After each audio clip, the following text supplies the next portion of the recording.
All right. Hey, everyone. Welcome to another fabulous Lunch and Learn here at TSP. Thank you guys so much for joining us this afternoon. If you don't know me, my name is Stephanie Rollins. I am one of the executive coaches for the TSP Mastermind. So as you guys pop in, go ahead and drop your business name, your name in the comments and your location so that we can get your shameless plug on and you can start interacting with other business owners, figuring out who's near you and whatnot. Go ahead and drop that in the comments. Let us know that you're watching.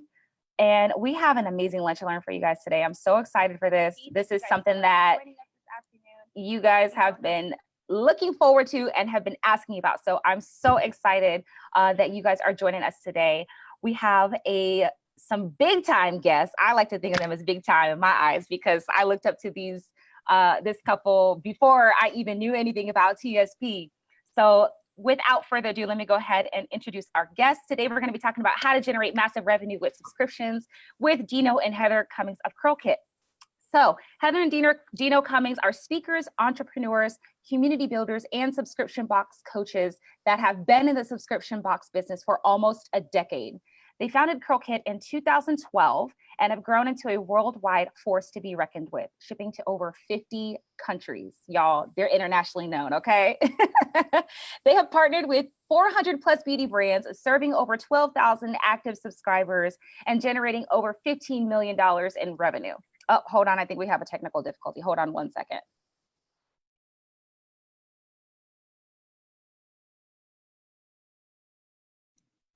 Okay, sorry about that. See, this is what happens. People get you all caught up. I'm already telling me it wasn't live, and I'm pretty sure we're live.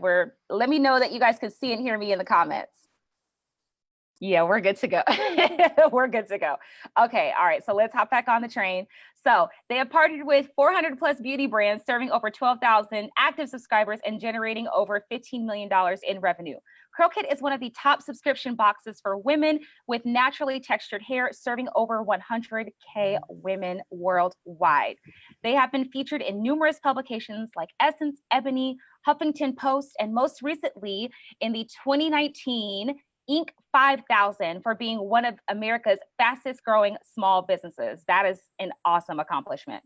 They now are taking their 15 years of business experience and paying it forward by teaching others how they can launch their own subscription box.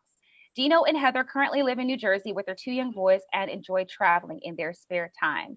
Dino and Heather, thank you so much for joining us today.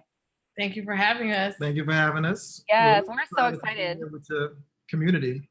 Yes, the community Hi, really TSP needs community. this. The TSP family really needs this because this is something that we always kind of talk about, just being able to create a recurring revenue model that's going to help you sustain your business. I know you guys y'all know everything there is to know about subscription boxes and recurring revenue. So I just cannot wait to dive into this. So really quick, we have a couple people jumping on. I see Kevin. Hey, Kevin, thank you for joining. I see Deborah. I see Celeste is here. Hey, Yolanda, thank you for joining. I see Kirsten is here. Dante is here. Angela, Chanel, Ashley Company is here. Hey, Sugar. Sugar's on here. Let's see. Hey, Sugar. Yeah, on here. We got a little bit of everybody on here. So thank you guys so much for joining us. Hey, guys, if you have questions or comments for Dino and Heather, make sure that you are putting them in the chat. That way I can go back to them as we're going through our talking points. Also, make sure that you guys are putting your business name and your location in the comments because this is your time to get your shameless plug on. So make sure that you do that. And let's go ahead and get into it. So, Dino, I know one of the things that you kind of talk about is this whole idea of a recurring revolution and what's going on right now with that. Can you guys talk a little bit about that? Well, basically, when we talk about a recurring revolution, we're talking about how companies, big and small, are really trying to recognize the value of having recurring revenue in their business. Even old legacy companies that have been around for decades are now seeing that there's value in having a recurring revenue model in their businesses. Because if you have a regular business, you're selling, whether it's a physical business, e-commerce, brick and mortar, every single month, you're basically starting over from zero. I mean, before this, we had a service business, and regardless of how great the previous month was, when the first of the months come, you're back at zero. And I'm sure a lot of your viewers can relate to that. You're starting over. So what's happening right now is companies are figuring out ways that they can have recurring revenue and they can build that base up. Some examples, I was just reading an article 2 days ago. Nike, which has been around forever, they just started a subscription box. So it's, I think, $40 a month or $50 a month, and you'd get a new pair of sneakers either monthly or every other month. And I guess it's geared towards kids or parents of younger children who outgrow their sneakers. So, I mean, a lot of times, that's what we've been seeing a lot of going on right now. What about you? Yeah, just to kind of piggyback on like what it was, and it was never recognized as it. I don't know how many of you guys remember Columbia House. Yes. So it's like the model was there, just nobody really recognized it as the way it is now. So it's kind of like, oh yeah, it's a subscription model. So like I know I subscribe to like HelloFresh, I subscribe to Blue Apron. Those are obviously a different genre and avenue. Izzy and Liv, shout her out. So you said these are different subscription industries out there, and they are definitely, and a lot of that new and old businesses, established companies have brought that into their business model. Or if you are looking for a new business, it's always something out there that you can always like start. Something to consider, yeah. And so for everybody, for anyone who doesn't know, what you said, Columbia House, right? There's Columbia House and there's what, Publishers Clearing House. Are they the same thing or no? No. Okay, which one is the one where you get like 100 CDs for like a penny? Columbia. Okay. Telling So my age, girl. Telling my age. The other one, I don't remember. Yeah, the other one was like you guys sign up for all these magazines and stuff. Right. Yeah. So those are some old school models, and what we're doing these days now is just kind of taking that same type of idea but revamping it. Can you just talk a little bit? I want to kind of back up really quick. How did you guys? Because you guys started in 2012. When the subscriptions just in general weren't booming like that. I remember having a Netflix subscription at that time. And then in more recent years, businesses started to jump on board. But how did you guys actually come up with the idea to start CurlKit, or what pushed you? What problem did you see? I mean, I can guess off the top of my head, but I just kind of want you to kind of go into a little bit more detail about that. That's a great question. So I was natural for quite a while, like around like 2000. Like this is when it wasn't cute, kinky hair or nappy hair. Like, girl, get your hair was it fried, dyed, and laid to the side? I wasn't about that. I was kind of like the anti everything. Like I started my own revolution when ain't nobody was about it. So and it wasn't really community. So to get to the point, I kind of relocated. We got married. 2011 we got married. 2012. Awesome. You know, the business was birthed, but my husband saw the struggle. Like, I was like, babe, I'm sick of not finding products. Where I can't find products. There ain't nowhere where we can buy products. So there was like this gap in demographic, like where I live geographically. Like, I can't find natural hair products. And beauty supply stores within within distance weren't always providing with hair care products that work for my hair. I'm natural. And so the solution was, well, why not bring the products to us instead of going looking for products? And that's how it kind of evolved. And my genius husband always, I think as a husband, he's like, well, I need to make her happy, happy wife, happy life. He's like, I gotta fix this. Happy wife, happy life. Exactly. He jumped in and helped kind of find a solution, and we tailored it down, and natural hair. Thus CurlKit began, and never look back. Right. It's been history ever since, huh? Yep. That's awesome. So let's go into kind of talking about going a little bit more into detail about like the benefits of recurring revenue. Dino, you already kind of hit on one as far as, not starting from square one every single month. So yeah, if you guys could just kind of go into detail about that so that the audience can kind of understand how exactly this will benefit their business. Well, I think that's obviously the biggest one, and that's one of the reasons why a lot of companies now are getting involved with subscriptions, memberships, and subscription boxes. The other main one is the fact that every single month, you're going to know at least between 80, 90% of where your revenue is going to be coming from each month. So you don't have the ups and downs, the fluctuations of like the nervousness of where you're going to be finding revenue, because you aren't starting from zero. At industry averages, at least 80 to 90% of customers renew their subscriptions. And depending on the price point, sometimes it's even higher than that. So it's great to be able to know, when the month starts, at least 90% of your money is already locked in for the next month. And then what we focus on is, serving those people, and then you just grow from there. So those would be the two main things: you're not having the fluctuations in your revenue, and knowing that you're going to have consistent revenue coming in. When we started the business, that's what attracted us to it, because we were working part-time. We were working for the state, and we started this business as a part-time side hustle. Mm-hmm. And we kind of made a list of the pros and cons of doing a business, or what kind of business we would want to do, and having something that wasn't going to fluctuate really appealed to us. Because once you build up the momentum and the train starts going, it's really hard to stop it, as most of you guys probably might be aware of. I would throw in an extra bonus perk.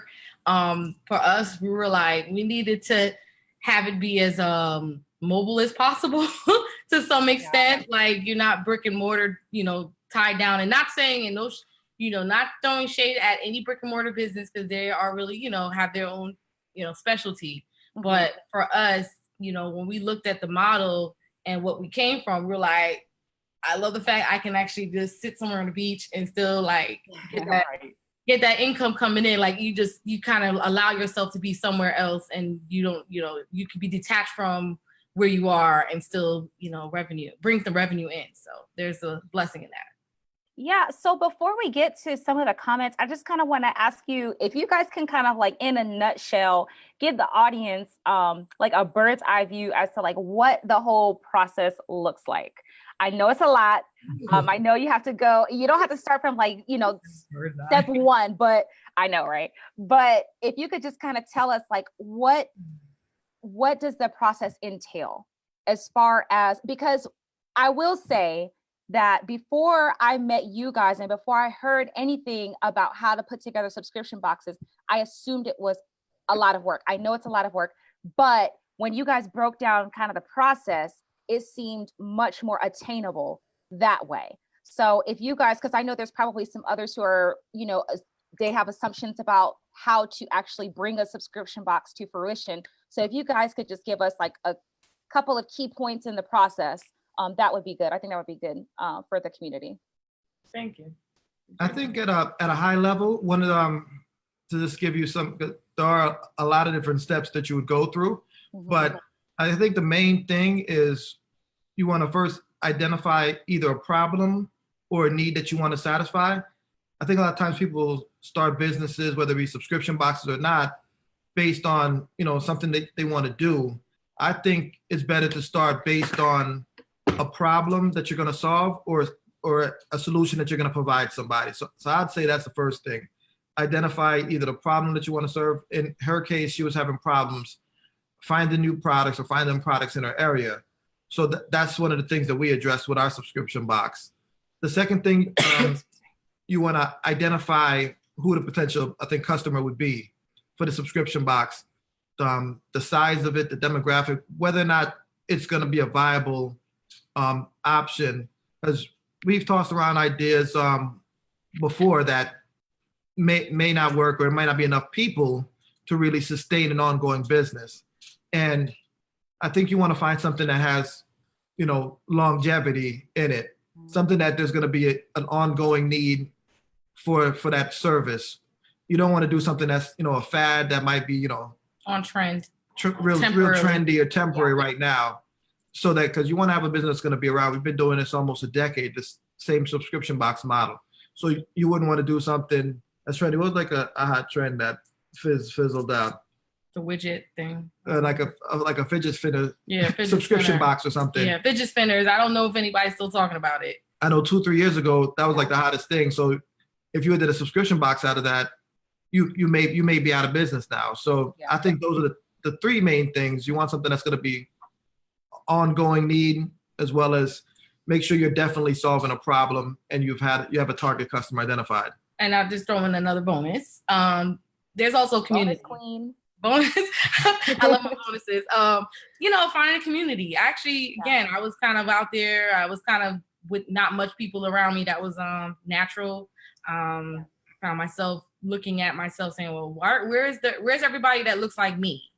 And where are they? And so that's really kind of was also an added part of it. We were like, okay, there are people who are natural looking for hair care products who are in need of it or want to try it and want to be able to find a way to kind of reach it to them, because everybody's not, geographically capable of being able to get the product. So there was also a community. So look for your community. That can also be a good indication if there's people who have and share similar interests like yourself, or have a similar solution problem, or just in general. That's kind of somewhere to start. So I would mention that. Yeah, just to piggyback off that, I mean, the community piece is so important. Yes. Definitely, when you're even trying to come up with ideas or brainstorm, like definitely look at the communities that you're already in, that you're already a member of. That can help you definitely come up with ideas for your potential box. Yep. Awesome. All right, let me hop into the comments really quick. Angela Hawkins said, "Hey fam, bam, look at Heather Ann Cummings." Thank you, Angie. I try. My two kids are really you look gorgeous. You look great. You. So we have Chanel has dropped her business Beyond the Book Media, Ashley Company with Jelani Women Travel, Angela Hawkins with Bam Blue. We got Shanette Prince with Africa on My Back. We got Renee Coakley of Coakley Financial Group in here. Hey, Renee. Electra with Mystique Naturals. We got Sandy from Houston. We got Yolanda Sweeney with Kiss by Cutie. I'm shouting everybody out really quick. Thank you guys so much for joining us. Hey, Brianna, thank you so much for joining us today. If you guys are thinking of making a subscription box, which several of you that I just shouted out, it would be a great addition for your businesses. Make sure you drop a question in the comments so that we can get your question answered. Let's see. I think I just scrolled past something. Oh, Brianna said community is everything. Yes, it is. Hey, Avis. Hey, Stephanie. Thank you so much for joining us. Hey, Loretta. Thank you for joining us. She said good information. Awesome. Glad you're finding it helpful.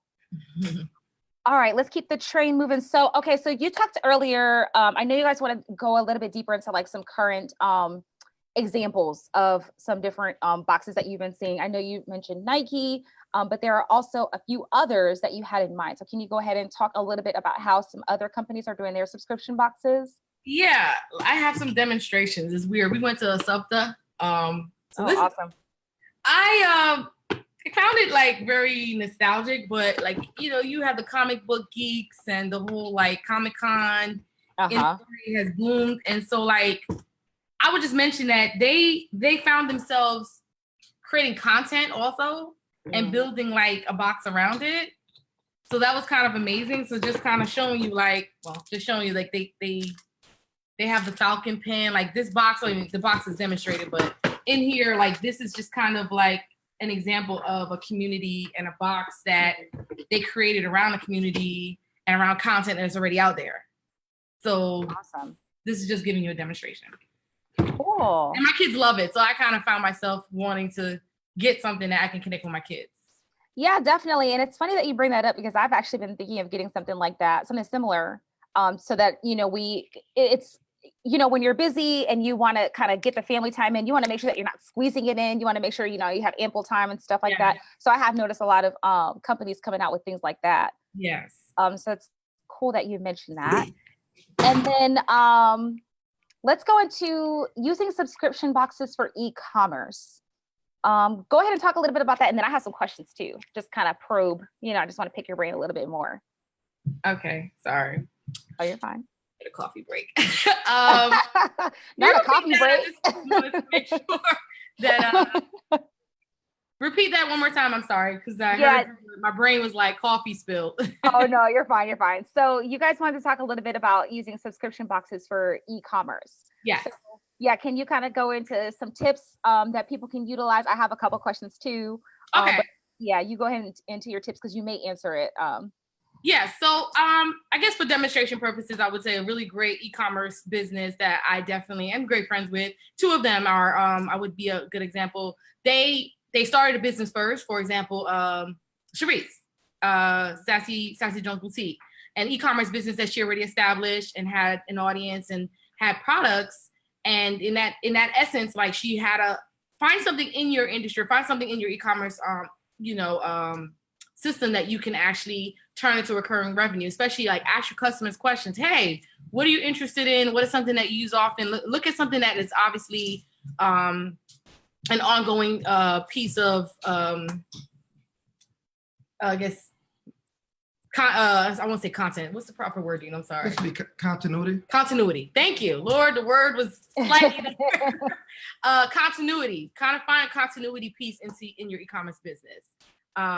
Nicole, her Izzy and Liv, she actually brown sugar box is segmented off of her Izzy and Liv line. She has t-shirts, she has different nostalgic things that she sells individually, and then people want to have that on an ongoing basis, so she created a continuity component of her Izzy and Liv business by creating that brown sugar box.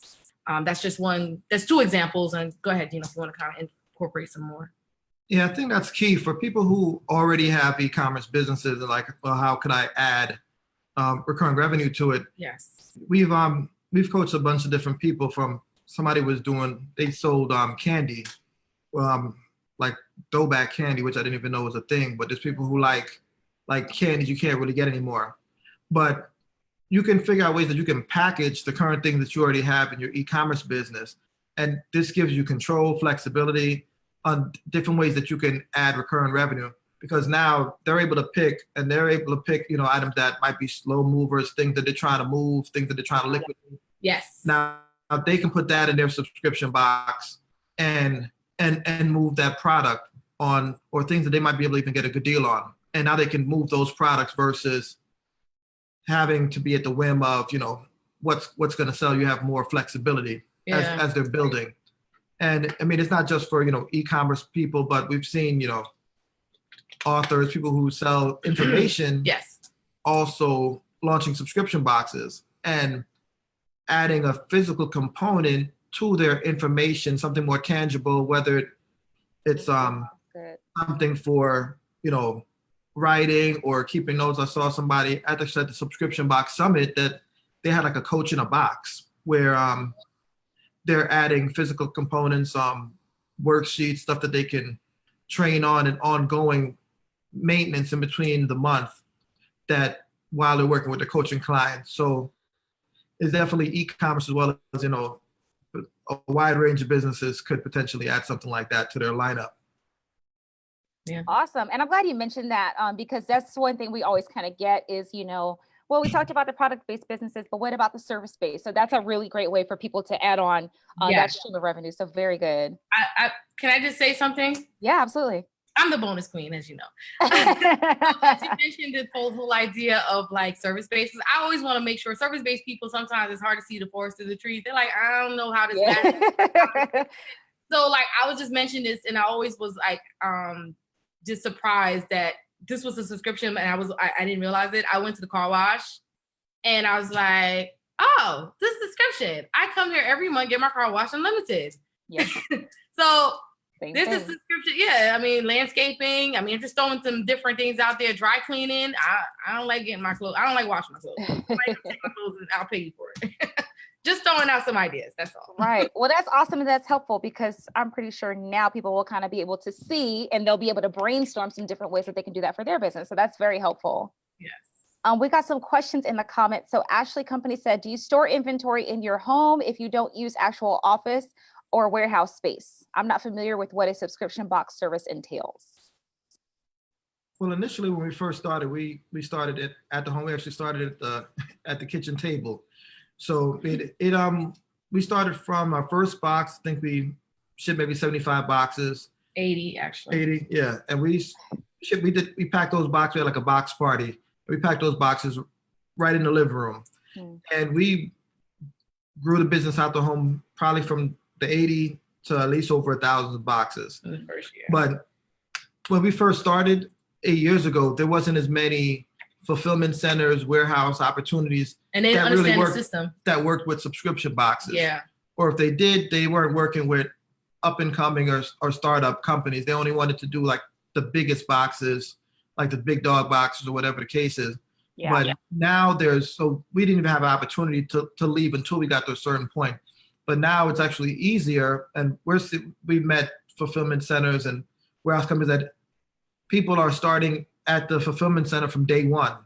So, I mean, you could do it either way. I mean, if you don't want to have, or you don't have space to have some product or supplies in the house, people are starting subscription boxes and going directly to a fulfillment center, even with 50 boxes or 100 boxes. They're doing it that way. Yeah. Also. And it depends, again, we can't speak on inventory because it depends on your business. So like if you do have some form of business that you can do some sort of drop shipping, so everything's already at the facility and then everything's just being done and then it's going straight to the customer, then you just, you're not doing anything in your kitchen table necessarily. Mm-hmm. But we were so early in the game, there was no such thing as Shopify, guys. Dinosaurs up in there. So like even the e-commerce platform wasn't even aware of how to really accommodate the subscription box or subscription industry in the early start. But now it's like, hey, I think anyone that decides to jump in now, you guys are getting like, it's like you guys are being given like a little head start versus where we were like literally had to like build it from like zero, like build it from nothing. Like we had to figure it all out. Yeah. Did you guys even have anyone in the space, like teaching you, showing you their ways? Like, how are you researching this? That's the key word, research. We literally had to pull from different resources. Mm-hmm. People who had traditional businesses, which didn't really understand what we were doing. Yeah. We reached out to people like SCORE. If many of you guys have a SCORE in your neighborhood, that's something that you can start. But we reached out to, other business people. Dino is an avid podcast listener. So for him, he always just listened to everything. And if he heard something, he'd like, oh, there we go. So we spent thousands of hours just in research and applying and trial and error. Mm. But even most of the information that we got at the time, none of it was really geared specifically towards a subscription box. Yeah. So you kind of had to take general e-commerce or general marketing strategy and put it and figure out how you're gonna apply it in your own business. So I mean, there wasn't any coaches, there wasn't any courses. I mean, it was just trial and error. Yeah. I mean, made a bunch of mistakes, but I mean, and just learned along the way. Just keep, optimizing the process until we got it right. Yeah, because Dino's marketing background and my management experience kind of worked well. And we utilized our experiences and our skill sets to do what most people, if they started it like the time that we started, would be like, oh, this ain't for me. Yeah. So I would like to tell anyone, if you start now, you're in a much more accessible opportunity compared to what we had. Awesome. And then I want to talk about that access in a minute, but Shanette has a question. She said, what vendors would you recommend for the boxes and packaging? Well, there's quite a few vendors that'll do boxes.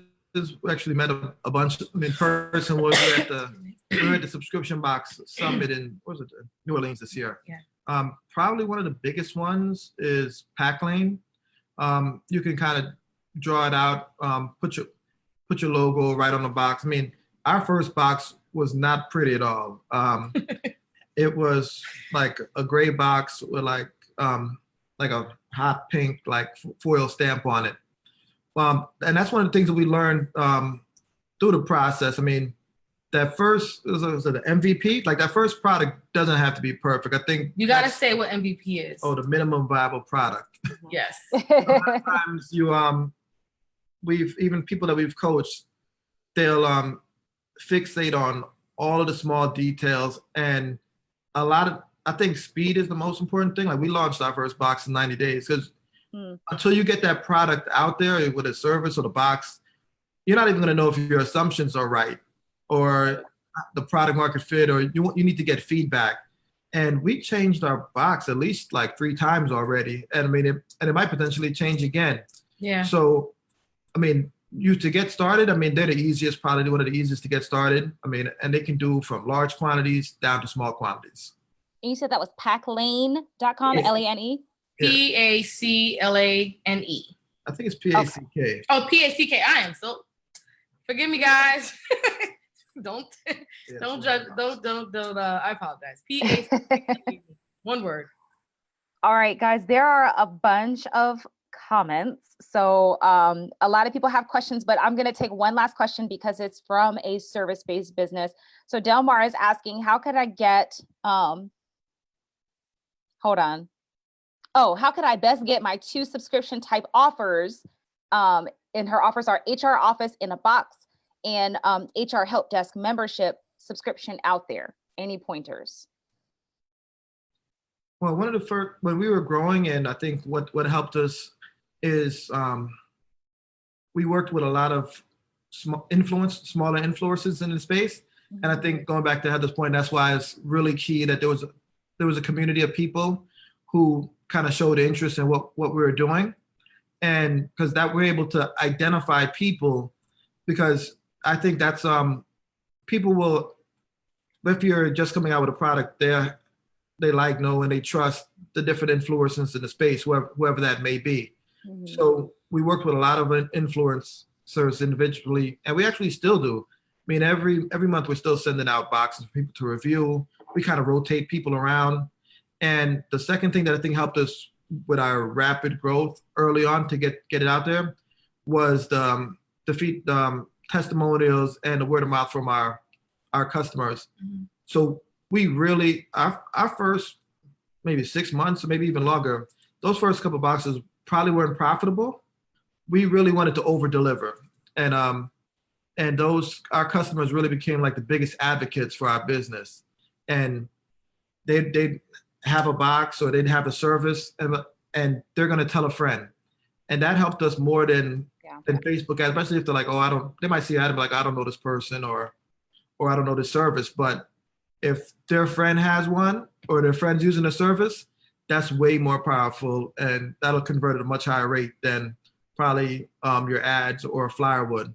So word of mouth travels faster than I guess the Facebook ad would, if especially in Delmar's situation. She works with HR, so find or at least send it out to people who have or use of your product, and bring in the element of asking them, hey, share with a friend or share it with your business associates and some aspect like that. Sorry. So we and I would definitely recommend actively adding some type of like referral or affiliate program. So we had the customers, the first 80 people from day one, where we offered a referral program. So we said if they referred a friend, they would get either a cash bonus payout or they could get a percentage off of the service, since they love the service so much. So we actually had people that were every month were consistently referring 5 new friends or whatever the case is. So they were pretty much getting their box for free. But I mean, we didn't mind that because it was expanding our reach, and we were getting 5 new customers that we didn't know, that we didn't have to go look for. Right. And then we just repeated that process. Now that we got those 5, we told them, hey, you can refer also and get your service or box for free. Right. All right. Awesome. So so Delmar said, thanks guys. So that was helpful. And she said she just set up an affiliate program and she's going to activate it this week. So that's awesome. All right. So like I said, there's a bunch of questions in the comments. So we're probably going to have to come back to those later. But for right now, tell us a little bit more about how you guys are helping people with this.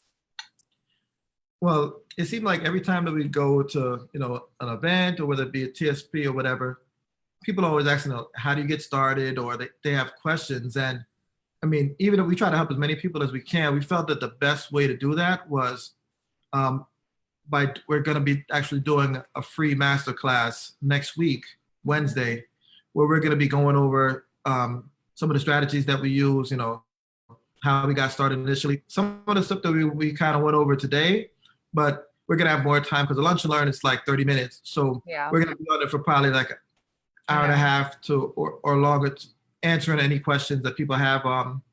We'll be doing Q&A at the end also.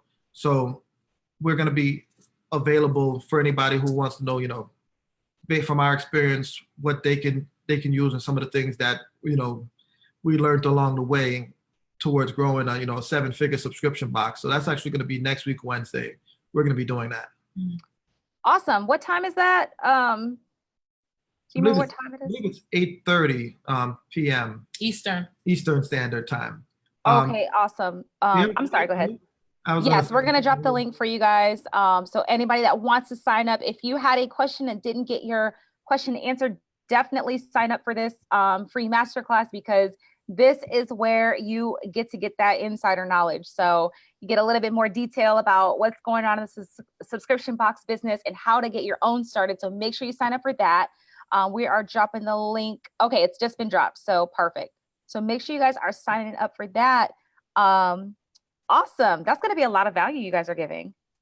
Yes, we are going to be dropping a lot of valuable information. We've always been in that. I've always been interested in the educational field. So I am looking forward to being able to, kind of dive into this kind of environment that I can kind of teach what I learned and kind of incorporate and help other people build their business and change the trajectory of their family or their future.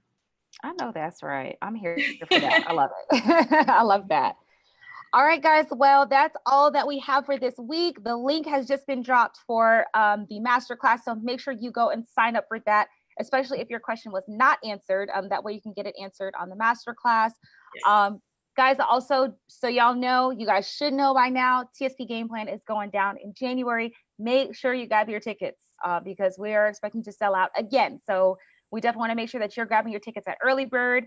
Early Bird is ending at the end of this month. So make sure that you guys are getting your tickets now. Dino and Heather, thank you so much for joining us today.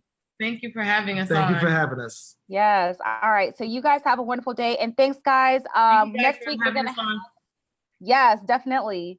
Next week, we're going to have Dr. Joffrey Mount Varner. He's going to be talking with us about split-second decisions. You think you don't need to know about it, but you definitely need to know. So you definitely need to be there next week. So you guys will see promotions going out for that later on this week. So thank you guys so much, and y'all have a great day.